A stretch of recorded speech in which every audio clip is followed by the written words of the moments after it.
The magical rituals demonstrated in this video are performed by practicing magicians, not professional actors. These rites were recorded inside an actual magical temple, not on a Hollywood soundstage. The techniques shown are authentic and very effective. Viewers are warned against casual experimentation with these methods. Mind-altering substances should never be used in connection with this practice. Only mature persons in good mental and physical health should undertake these activities. This system should be approached with the same respect one would accord to a full-contact martial art. This documentary is offered to the public as an educational introduction to an ancient Western tradition of psycho-spiritual development that has been misunderstood and maligned. Practitioners of Solomon's magic are not Satanists who make pacts with the devil. They are spiritual explorers in the deep caverns of the mind, carrying with them the lamp of wisdom and armed with the power of God.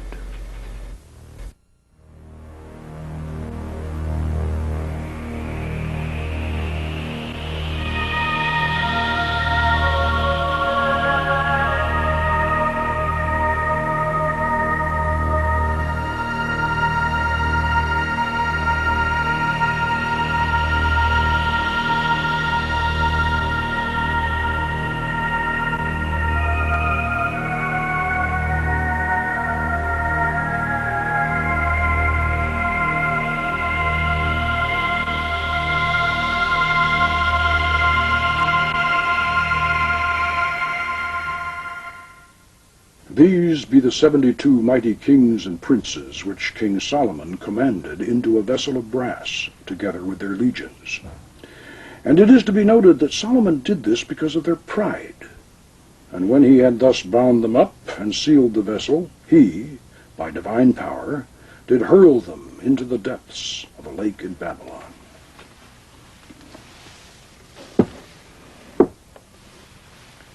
I'm Poke Runyon. I'm a cultural anthropologist and a ceremonial magician. For the past 25 years, I've been studying and practicing our own culture's unique and powerful form of shamanism, while other anthropologists have completely ignored it. I've been fortunate enough to rediscover and reconstruct the actual techniques of ancient Western ceremonial magic.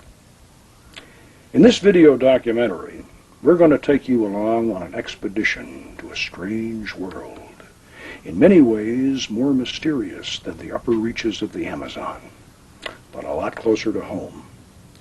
For the very first time, we're going to show you the actual methods by which wizards and warlocks of olden times invoked holy angels and evoked lesser spirits to visible appearance and even had conversations with them.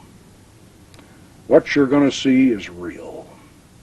These techniques are just as effective today as they were 1,000 years ago. These methods have nothing to do with mind-altering drugs, and you don't even need any special psychic talent. These are the secrets of a lost art that anyone with imagination and determination can master. My personal magical adventure started back in 1969. At that time, I was a reclusive bachelor eking out a living writing pulp fiction for paperbacks and men's magazines. After years of pounding a typewriter while chain smoking and constantly drinking coffee, my chronic indigestion finally turned into gut-wrenching stomach pains. The condition was misdiagnosed as an ulcer. Now, at that time, ulcers were thought to be psychosomatic, so being a macho former Green Beret, I wasn't about to become Casper and have to eat milquetoast. No sissy neurotic disease like an ulcer was going to change my lifestyle. So I set out to heal myself through mastering self-hypnosis. In desperation, I learned the art quickly and was able to suppress the pain. But then it would come back, and it would be even worse. and I took myself about as deep into trance as anyone has ever gone, but I could not heal that ulcer because, as the doctors finally discovered when I was almost dead, I was carrying within me a gallbladder that had turned to solid rock. In the latter stages of my illness, I was in a state that I now realize was a toxic psychosis. In my desperate attempt to cure myself, I had gone beyond self-hypnosis into the study of Tibetan tantric yoga, and finally to what was at that time the least known and most forbidden of all the spiritual paths, Western ritual magic. I had been studying books about Western ceremonial magic, and even the old grimoires themselves, the medieval Key of Solomon, and the more notorious Goetia of the Lemegeton, the so-called Lesser Key, which catalogued and described the 72 genii of the Arabian Nights that old King Solomon had imprisoned in a fabulous brass vessel. In my irrational state, I was totally convinced that there was a hidden truth behind this fantastic story. Like Aladdin's wonderful lamp or Ali Baba's open sesame, there was a secret key to calling up those mighty princes of the jinn that Solomon had imprisoned so long ago, and I was determined to find it. I studied the writings of the ancient and modern magicians. They had filled their books with the most detailed instructions on how to build, inscribe, and decorate all the necessary equipment, all the signatures of the spirits, and even the hours during which to summon them. Conjurations and names of power were all set forth, complete and ready to recite.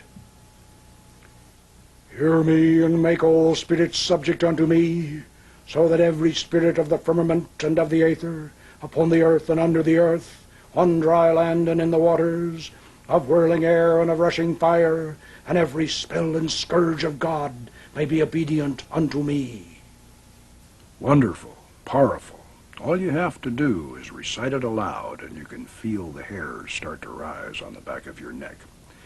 But where, how, and in what form are these spirits we're summoning supposed to appear? That one all-important element, how to make the spirit physically appear, was always missing from the old grimoires. Now, I knew that over a dozen ancient and modern writers on magic couldn't be involved in one big, long-standing conspiracy to suppress this vital secret, so it seemed obvious that at some time in the past, the key to the magical art had been lost, and the modern writers and experimenters just simply didn't know how it was done. This suspicion turned out to be true.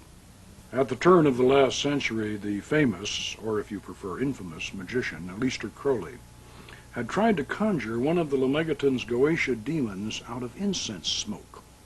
And, not surprisingly, he had very little success after a great deal of effort. This did not surprise me. Trying to form an image or commanding a spirit to produce an image out of curling, twisting smoke was more of an experiment in telekinesis than a vision from beyond. Aleister Crowley did not possess the secret technique, but he certainly understood the philosophy. He stated clearly in his 1904 edition of the Goetia of the Lemegeton that the spirits of Solomon's brass vessel are portions of the human brain.